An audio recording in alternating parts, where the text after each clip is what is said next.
Hello and welcome to Behind the Lines. I'm Diane Dayton. Well, you know, when you put together your passions and purpose and life and skills and opportunities that present themselves, it can be a pretty interesting life journey. And there's a very interesting life journey with my guest today, Shelleen Weaver. Thank you for being here. Thank you for having me. I met you at Gifts That Give Hope, Yes. and we started this conversation that has led to today because you have such a fascinating story. And I think one of the first things that we were talking about is your name. Yes. Okay, so there is a story with this. Tell us about that. Sure. So my name is Shelleen Sue, and last name is Weaver, now my married name. But everyone always asks me about my first name because it's unusual. And it's a great icebreaker because my mom wanted Shelly Lee. I tell people I'm named after a man and a monkey, which is a completely true thing to say because my mom wanted Shelly Lee. Shelly, she just liked Lee is a great uncle. My dad wanted Colleen or Susie. Colleen, he just liked, and Susie, he liked that name as well. So they took Shelly, Lee, Colleen, and made Shelleen, and then they cut Susie in half and made my middle name Sue. Where the monkey comes into the picture is that my dad is a Vietnam veteran, and prior to my existence, while he served in Vietnam, he had a pet squirrel monkey named Susie. So he decided to name me that after the fact, and it's been a fantastic disclaimer for any shenanigans that I get myself into throughout my entire life. That's great, and not everybody has a story like that for their name. No. I think that's amazing. Yeah. That's amazing. Now you live in Lancaster. Where did you grow up? And you had an interesting upbringing. Oh yeah. So, well, originally born in the Poconos, and once again, my father, I swear that if it would be like 200 years prior to now, you would have seen my little bonneted head like looking east as the covered wagon headed west, because that was my dad. He was a Navy CB, like those guys can build anything out of anything, kind of like a MacGyver, you know. And so he grew up in the Poconos when it was very rural. Okay. Like back when people, you know, his father was like honestly running moonshine. You know what I mean? Like just a country bumpkin. And it was becoming very like populated during the time that like I came along, and my dad was like, those cornfields are now strip malls, I hate this. And so he decided to pick up our family out of this lovely 3-bedroom home on a few acres that my grandfather had built in the Poconos and move us to our cabin in Potter County on top of a 77-acre mountaintop where it was one room with no electric, no running water. And we lived in that. I was 6, so it was a lot of fun. I built forts in the woods, climbed the trees, etc. And but if I was 16, I would have probably been like, "You're ruining my life," you know. But it was fun for me. My mom's a saint to put up with this and get drug along for this whole thing. But we lived in that for the better part of a year while my dad built our home that I grew up in on that mountaintop. So yeah. So I grew up in the woods. Do you have any siblings? I have a brother. Okay. And he was my only playmate for a while because there's nobody around. So learn to block if he thinks he's a ninja that day, because that's what it is. Yeah. So you were 6 when you moved there, right? Yeah. So then when you moved to the next place, you were how old? I was 18 when I moved to Lancaster County. Okay. Wow. Okay. Yeah. So this also has laid a foundation for you with nature. Oh, yeah. Hasn't it? Absolutely. And that's played a big part in everything that you do. Sure. Yeah. Tell me about that. Well, I think we all have our places of just, you know, where we find rest. And I don't know, like when I'm traveling, even if I've gone from somewhere that's very populated and all of a sudden I drive into an area where all of a sudden there's mountains or there's lots of trees, I literally just feel myself de-stress. Like it's fascinating to me. And so we didn't have a lot. My dad was a welder, and you know, my parents grew a big garden, and we lived a good lifestyle there. Okay. But I remember, like, even growing up, you didn't ask for things. You know, it was just you know, you didn't really do that. But I remember wanting a horse, and I decided to ask my dad for a horse growing up. We had a barn because we would raise like one beef cow at a time, and I asked him for a horse, and so. I don't know, months later one day, he was like, all right, let's go get in the truck. And I was like, what are we doing? He was like, come on, you'll see. And we literally went and bought a horse. Aww. So, you know, I grew up like getting on my horse and riding back through. There were all kinds of great places to ride because there were gas lines that were there cut years before. And so all kinds of trails already in place. And so I grew up either, taking walks with my dog or hopping on my horse and just getting out in nature and decompressing and watching, what was going on. And even living in the cabin, like you're really like you're in nature, I mean, we had a shower, even though there was no running water. We did, because my dad had this old generator on the back of his truck, and somehow he and my grandfather had used this really old piston pump from a spring and like piped water up. You had to walk outside the cabin onto this little porch, and then there was a plank that you ran across to keep your feet dry and out of the mud onto a platform where they put a 55-gallon barrel up on this platform, on this frame, and tilted it, welded a spigot in, put a propane tank underneath so they could jet water up into it, fill it, kind of heat it up enough to make it, like keep your sanity, turn it on, shower, you know what I mean? So like you're literally showering. Yeah. They did put a plastic shower curtain, they stapled it up, but it only fit 3 ways around. So you're like right there with the deer, and hopefully no bow hunters or anybody that might have been on your property, and gypsy moths on the trees, and you know what I mean? So you just notice this stuff. Yeah. And so these little characters have definitely, I don't think I've ever put a gypsy moth in a book yet. Okay. Well, that's continued on that one. That's why we're getting this story that leads to these fabulous fruit fables that you are now writing. But one of the things that happened to you, you got involved with what I guess at the time we used to call a pageant, but they're now like scholarship competitions. Right. How did that come about? Well, I was a fort building, basketball playing, there was nothing frou-frou about me at all. I would say there still isn't. But I received an invitation because back in the 90s, you didn't have internet and it worked very differently. And so the Miss Teen of America Scholarship and Recognition Pageant had, I guess, seen my name popping up in enough newspapers or whatever, probably because of basketball mostly, or, on a roll or whatever you were doing, and in high school. And so I got a letter, like I was called down to the guidance office, and she gave me the letter, and it was an invitation to be in a pageant. And I was just like, yeah, me, and so I had opened it with a few of my friends were with me, and we just looked at that, and like the thought of me in a pageant, like we all just kind of started busting up laughing about it, and I threw it away. This was like in the girls' bathroom, just chunked it in the trash and like had a good laugh and went to lunch. But then a couple weeks later, I got another call from the guidance counselor and came down to the office, and she handed me another invitation from them. It was the second one. And I was like, what is this? And so I was by myself at that point, and so I opened it up and I read it, and I was like, I shake when I give book reports. Like, this is really outside of my comfort zone. So maybe I'll just not tell anybody. I don't drive yet. There's nothing to do all summer. You know what I mean? Yeah, I mean, there were fun things to do, like riding a horse. But I didn't have anywhere to go.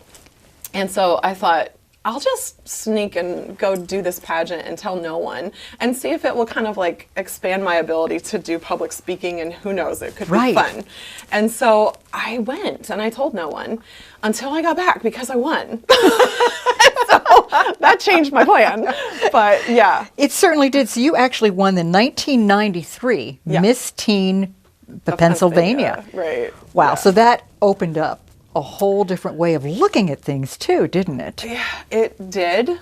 I really tripped into it. Like, I really tripped in, and literally, like, actually, I forget if it was at states or nationals, I tripped even. Like I'm not kidding when I mean, no pun intended, because, the little tiny mic covers, they're like such a fraction of an inch on the stage. Somehow my toe caught it. I didn't fall. Yeah. But, even at the state pageant, I got up on stage and I knew it was me a split, like a fraction of a second before anybody else did, because they said, and our 8th finalist from Shingle. I was from Shingle House, Pennsylvania. Okay. Nobody's ever heard of that. No. And there's nothing else Shingle anything in Pennsylvania. So I heard Shingle and I knew it was me. Yeah. And I forgot about being classy. I'm in my nice gown or whatever, and I'm out of my seat. You can hear it on the video. I'm like, like I'm in basketball mode. You know what I mean? And so I'm out of my seat and I'm climbing over the girls to like get up on stage, because I was having so much fun. Yeah. And they had like these military guys with swords to like let us walk through and help us up on the stage. And like I got to the aisle and saw them, and I was like, oh, up the stage I go.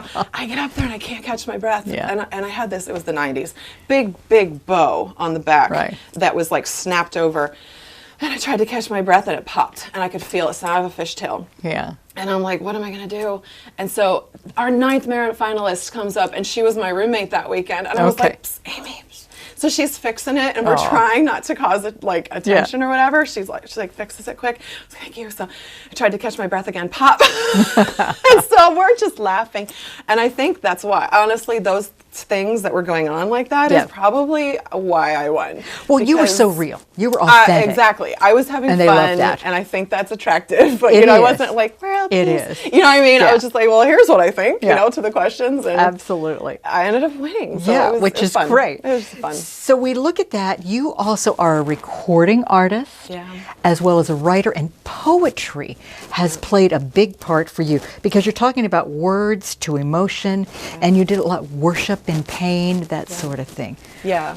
So poetry has had a really interesting, it's just woven throughout my life. And it started when I was a kid, when I would be real emotional, my words just tumbled out and it would rhyme. Like I would grab a piece of paper and I would write it down and it would rhyme and I could articulate how I felt and I would somehow feel better because I'd gotten it out. I'd fold it up and I had a shoebox way in the back of my closet that I still have full of those poems. And I would hide it away. That was nobody's business. It was like my journal or diary, right? And I did not understand at that point how much of a gift it is to be able to articulate how you feel. Yeah. Because so many people since then have come to me, like through music especially, like you just sang exactly how they feel. And they feel like I know them and then they tell me their deepest, darkest secrets, you know, because they connected like my emotions, like I was able to articulate and they felt that way too. Yes. And so but I didn't understand the value of that at that time. Right. I mean, I did recite a poem for my pageant, for my talent competition, but now you do, and that's what's led with this. We're going to take a brief pause because there's so much more to tell you. Stay with us. You're watching Lancaster Community TV, LCTV 66. Welcome back to Behind the Lines. We're with Shelleen Weaver. She's an author. She's a recording artist that we're starting to talk about this. She's written poetry that just kind of led to other things. The recording story, what was it, 40 songs in what, a year and a half or something? Yeah. So I don't read music. I key badly on the piano by ear, but I went through a season that was very painful, like we all have, where I kind of felt like my world had upended. And all of a sudden, those poems, I started writing them again, but I began to sit down at a piano that had belonged to my grandmother that I'd inherited. I began to sit down and just kind of key. And over about a year and a half time period, that poetry morphed into music. I mean, music is really just poetry set to a tune and emotion, you know. And so, I ended up kind of being tricked into singing. That's a long story.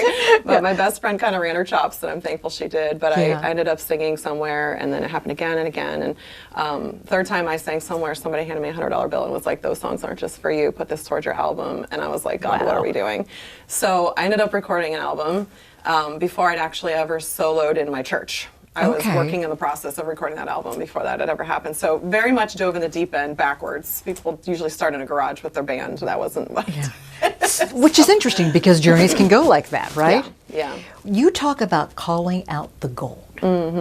Address that. So I have a brother who I call my Simon Cowell because he's super honest with me and he's a good judge of quality. And so for example, if I write a song and he says I like it, I should consider recording it. Okay. Because he also might tell me that's stupid, or he might tell me that sounds just like the one you wrote. That I'm like, oh my goodness, it does. You know, so he's kind of a good one to bounce things off of. And so I have 3 kids, and they are ages 27, 22, and 11. So for 25-ish years, I've been like improvising bedtime stories to my children at night, which I think a lot of parents do. Your kids will be like, tell me a story, make one up. And so you just off the cuff come up with something. And if they're 3, they love it and it's great and whatever. And you don't think anything more about that. But my brother, when my son was 3, was visiting, and he overheard me tell a bedtime story to my son. And he afterwards said to me, did you just make that up right now? And I said, yeah. And he said, that was a good storyline. And I was like, well, thank you. And he said, no, I'm serious. I was like, well, thank you. And he said, well, what if you tried? And I said, I don't know. And he would not let it go. He really put his thumb on my back and made me promise that the next time I thought of a story, that I would sit down and craft it and call him and read it to him because he wanted to hear it. And he's like, I'm going to call you. I'm going to bug you about this. I want to hear a story that you've actually put some effort into. And I was like, okay. So the next night my son asked me for a story. I told him one, and I thought, well, that is kind of cute. And so I went and sat down, and I crafted it. Of course, it came out as a poem. It rhymed. Wow. And I sat back about 20 minutes later, and I thought, my goodness, I would buy that book. And it surprised me. And so you say calling out the gold. That's the term I use because I didn't see that in myself. I didn't see the gift sitting there, but my brother did. And I go in and I do like, I speak in at schools often because of the books, and that's one of the things I tell the kids is, listen, if you have teachers or parents or friends or people that are telling you you're really good at something, because sometimes we're the last one to see it. Yeah. And so, and also be that person to speak up if you see someone doing something well, like calling out the gold, because often there's a lot of dirt you gotta in there too. Yeah. But there's gold, and there's gifts in each one of us. And Absolutely. So, yeah. And you self-published. I did. Okay. Yeah. And the name of the press is? Hayslod Press is my publishing company I established, because if I had like one book, I would just, slap it up on Amazon and be done. But I have written so many. I mean, this is the first 3 in a series of 9. I've written another series that will be 10 books. Like I write them quickly. It takes me longer to get them into the book format. But Where'd you come up with the title, Fruit Fables? So when my brother told me, like, when that all happened, I realized pretty quickly, I just kept every idea I got. I would like pull out my phone after I went to bed and just kind of lay there and like write a story. Yeah. And I'm a mom, and so I realized very quickly these are actually fables, because they're animal characters. They're always animal characters, and they're all teaching a moral, because if I'm going to think that hard at night, like, I'm tired, I'm a mother, I've worked all day. If you want me to be creative, like, you're getting a lesson. So, tucked in these like little adventures is a moral or a character quality, because, as a mom, you insert that into them every chance you get. Absolutely. So fruit also, because this series, I when I was looking at all these different stories I was writing, I was like, well, this one's teaching about kindness, and this one's teaching about love and patience, and and I'm looking at this and I'm like, wow, I actually, there's other ones, but I could pull together a little series on what are called, the Bible calls the fruit of the Spirit, which are love, joy, peace, patience, kindness, goodness, faithfulness, gentleness, self-control. So it's like, I just need to write like faithfulness and self-control, and I've got a little series, and so that's, the fruit of the Spirit is fruit, and then fables. So that's, Wow. Yeah. So what age group is this for? I say 3 to 8 is what I'm targeting. I'm told all the time I'm wrong, but I'll say 3 to 8. Okay. So, yeah. Yeah. The reason why I'm told I'm wrong is because, like, for example, this is a story, Lovebird is the first book in the series, and it's really about loving the difficult person. And so even though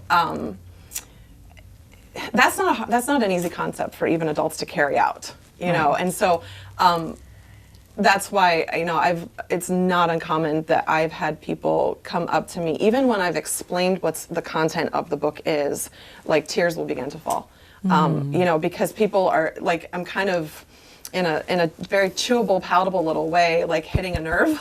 Yeah, sure. I mean, book 2 is about perspective. It's about joy, and it's about a bottom feeder fish who's never looking up.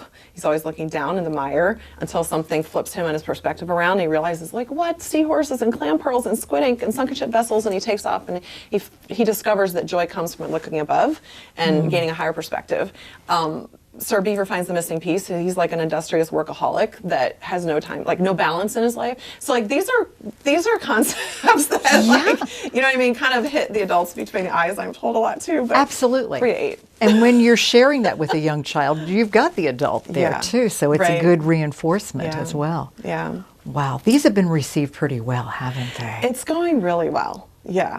I'm having so much fun. Yeah.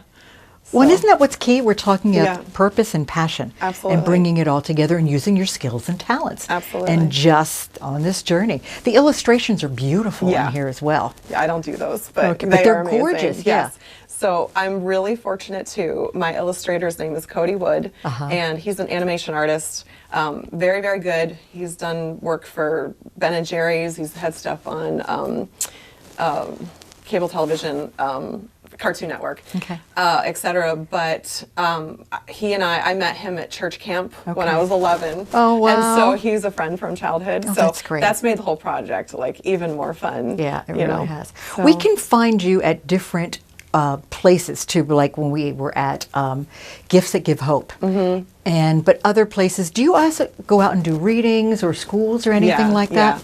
So I'll do assemblies at schools. I'll do, I forget what it's called, chapel services. Okay. Like I'll go in and do chapel service because, so I don't, like I write the story, but in the back of each book, there's also, because here comes the mom in me, there's a course. page called Let's Chew on It where there's 7 questions. So we kind of unpack like, what did you learn? How would you feel? Like, what if the squirrel family and this one hadn't have convinced their neighbors to be kind to the difficult bird? You know, like how might the story have ended differently? And so you begin to have a conversation with your kids about that because there's so much like little wisdom points that you want to make sure they get, you know? And so I'll go into the school and I'll talk to them about what are fables and we'll unpack the questions afterwards. And I wrote a theme song, right? Of course you did. Right? So, Yeah, of like course. in each of the stories have their own theme song. And I actually have a giant bird costume that a lady who used to sew for Sight and Sound built for me.